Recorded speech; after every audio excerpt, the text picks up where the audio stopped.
Hey, all right, so I gotta give it a second for my microphone to kind of adjust. I don't know why it does this, but I'm gonna sound crackly for a second until it evens out.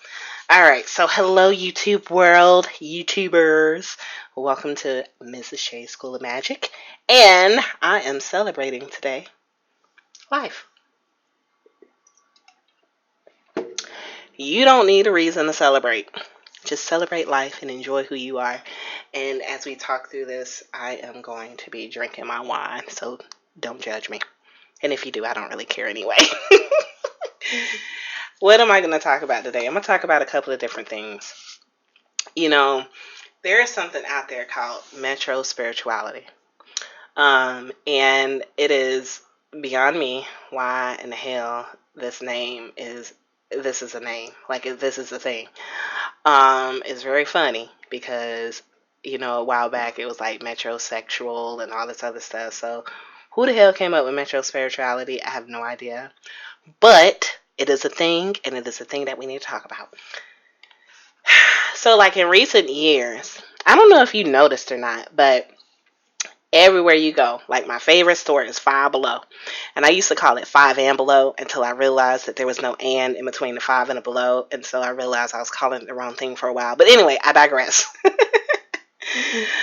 My favorite store is Five Below. And so if you've ever been into that store, you can go down a couple of different aisles and they have all of this like yuppie, hippie stuff, right? That's supposed to be like spiritual. So you can find these cute little mugs that say Namaste. Hell, I even found a shirt at Walmart that said Namaste Home. And I thought it was really neat, a neat play on the word. But you can find pillows, with these cute phrases like choose happy and all this other shit. But in recent years, hold on, I'm still celebrating life. I suggest you do too. And you don't have to celebrate. You don't have to drink to celebrate. I don't want to put that wrong message out there if there's somebody out there thinking that. This is just what I'm doing. And so what I'm doing has no effect on anybody else. But if you feel like you are holier than thou and that I shouldn't be doing this, then you probably don't need to watch the rest of my channel. Anyway. And it is the commercialism. Metro spirituality is the commercialism of spirituality. I have a problem with this because they take a lot of the key principles, especially like in Buddhism, Hinduism, Taoism, all that other stuff. They boil it down to this very kind of substance and they plaster it on shit that people will buy.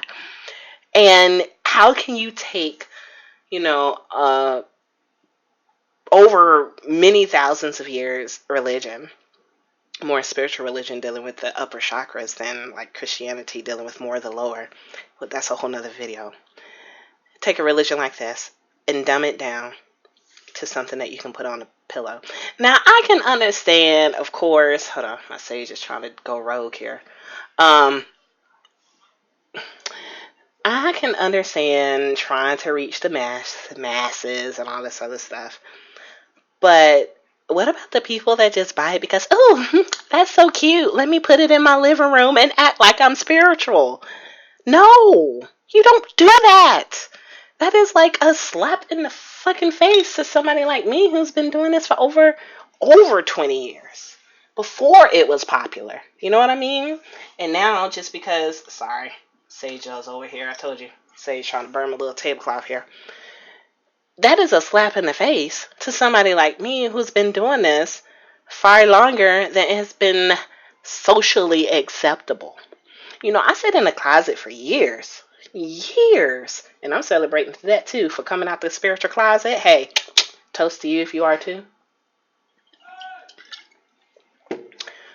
Many people have been in the spiritual closet for years, and then all of a sudden mainstream media says, oh, it's okay to be spiritual. This is like a thing now.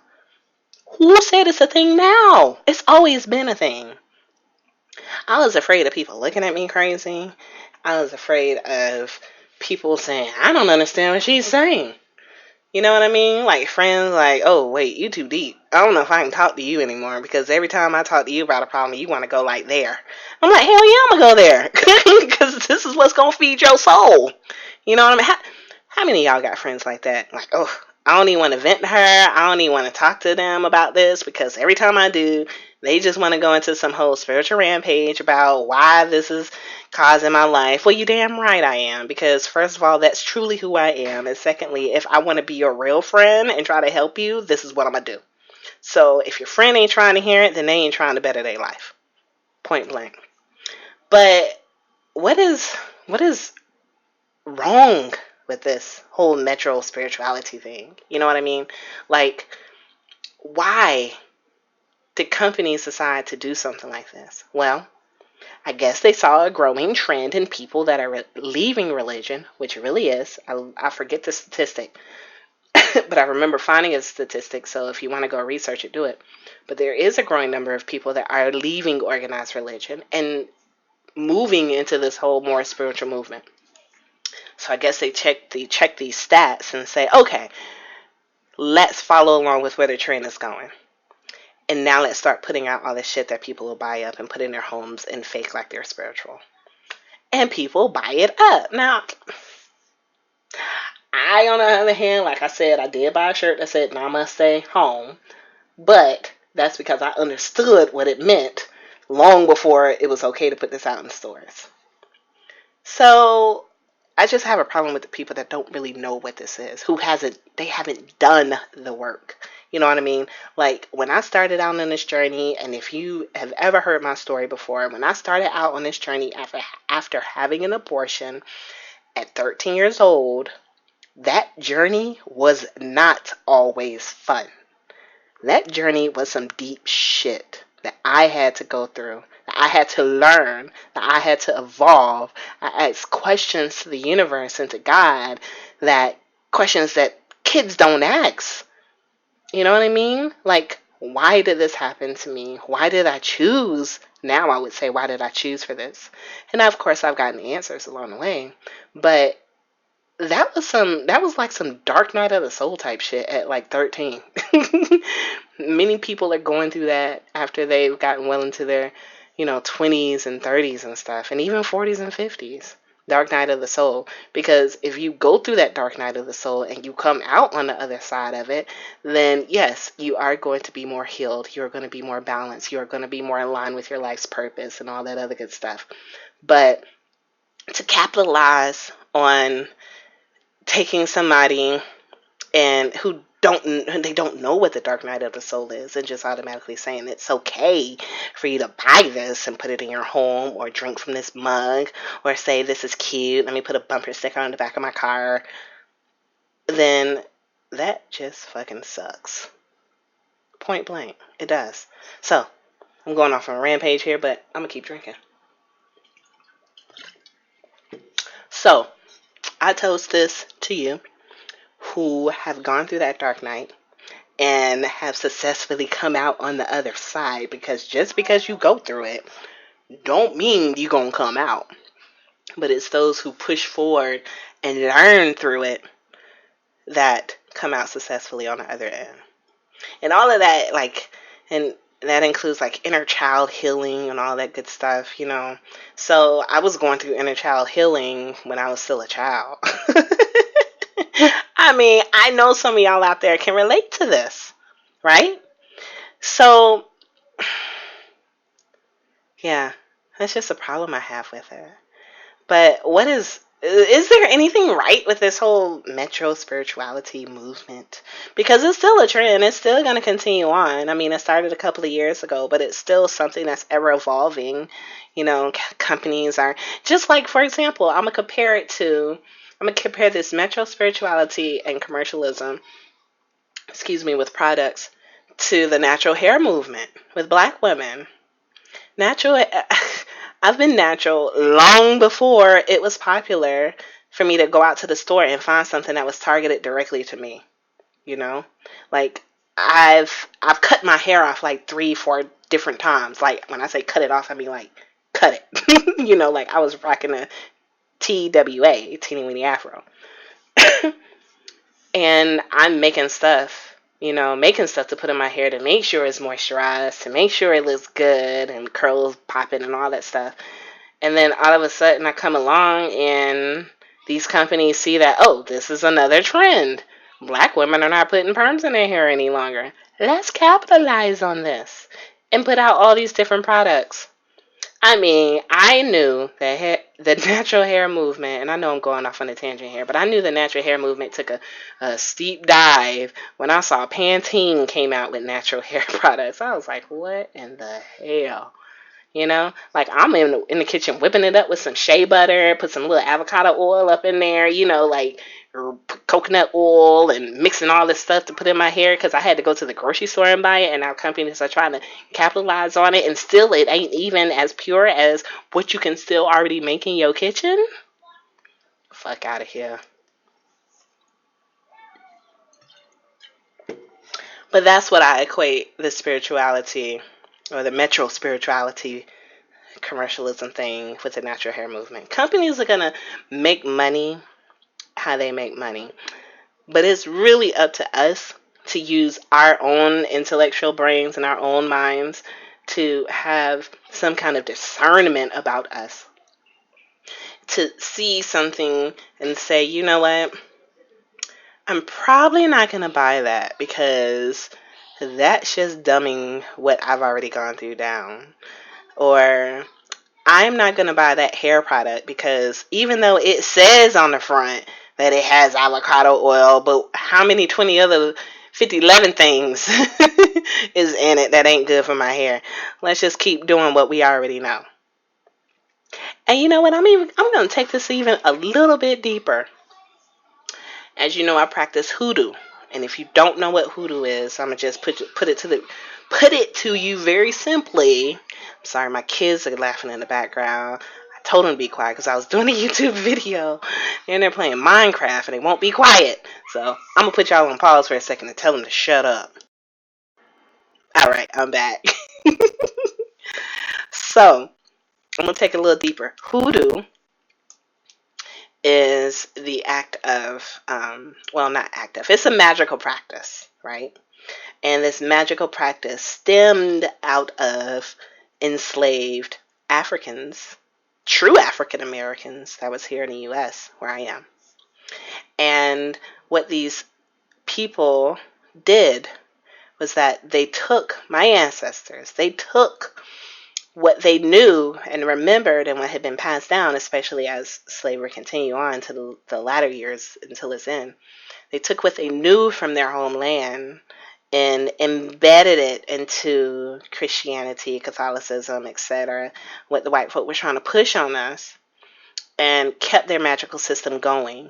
So they might use the plants and their roots for XYZ, but they might also hide their orishas under the guise of saints, like in Catholicism, etc., or using the cross, because the cross isn't fucking African. That's a part of Christianity and Catholicism, right?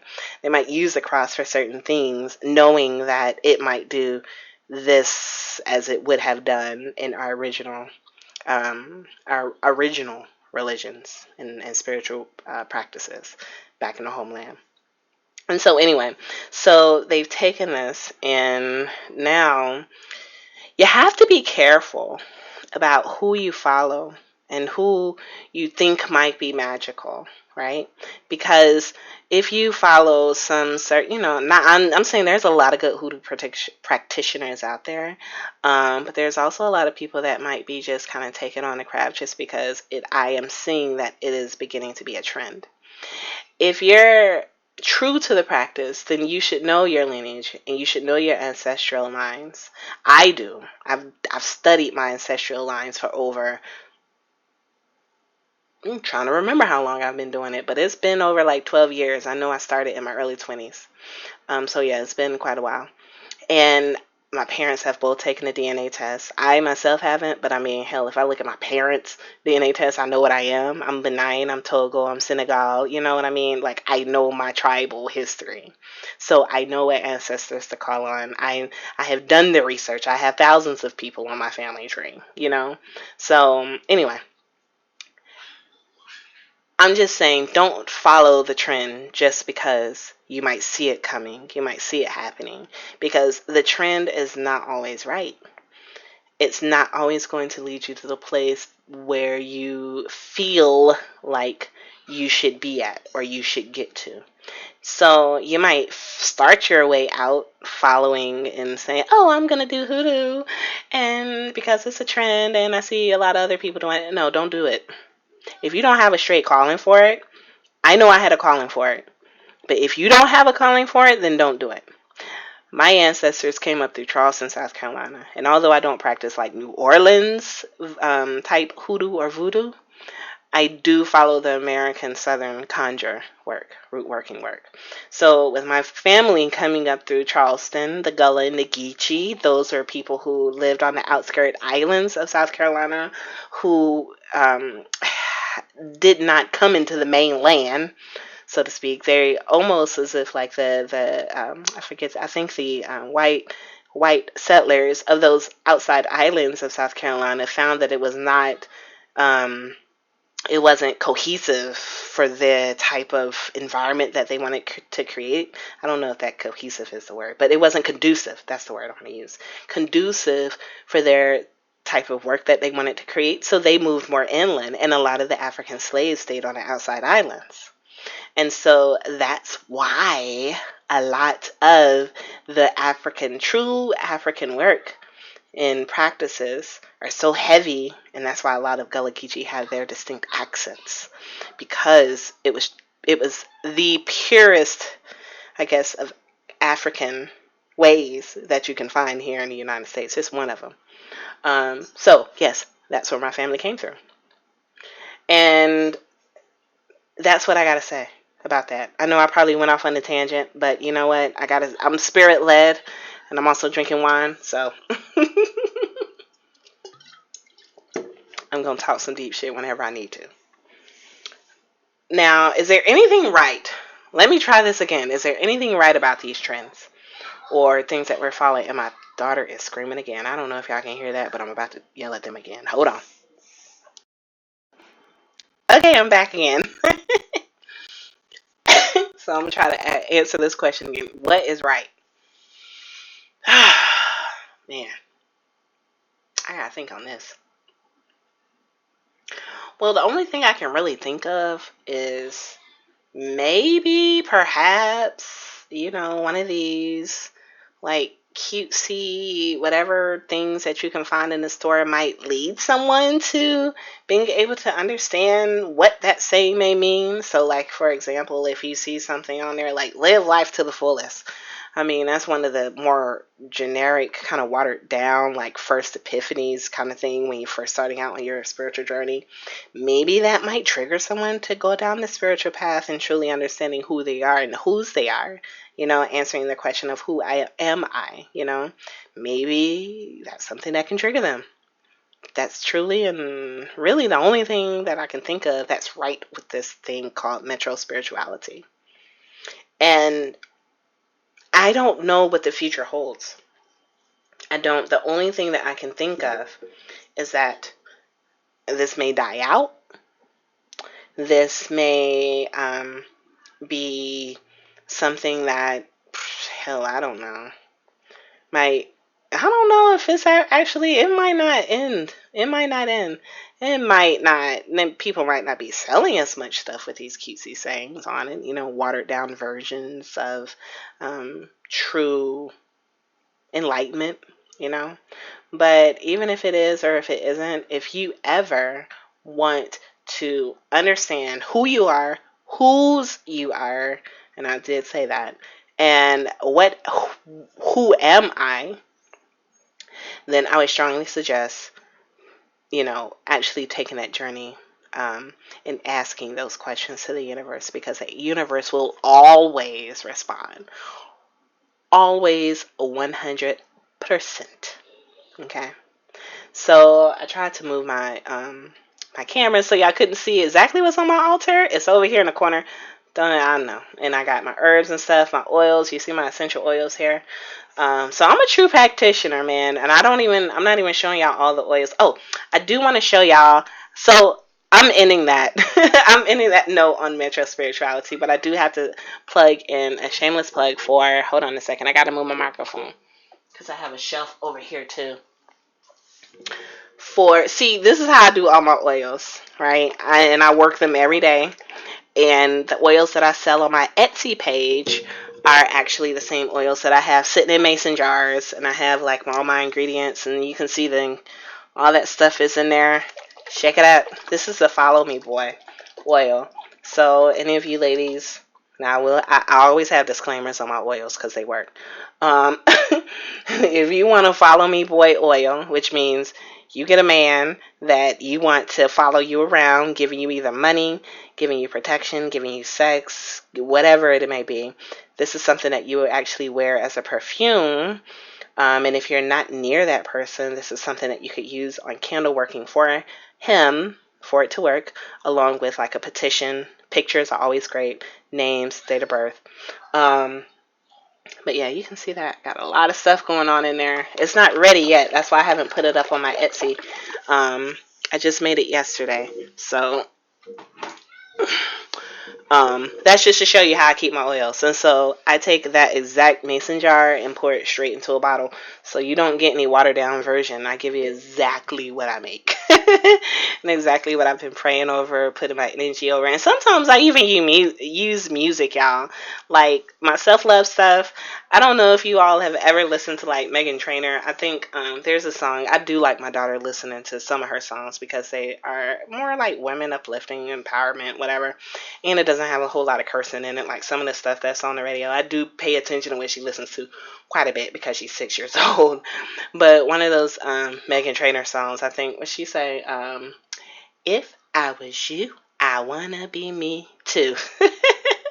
Anyway, the song continues on. So I play that song over and over and over and over and over into the self-love oil along with other energetic stuff to make sure that that energy was put in. So anyway, that's just a plug. So if you want to check my page out and see what I have for sale on Etsy, my store is called The Psychic Corner. So you would go to etsy.com/shop/The Psychic Corner.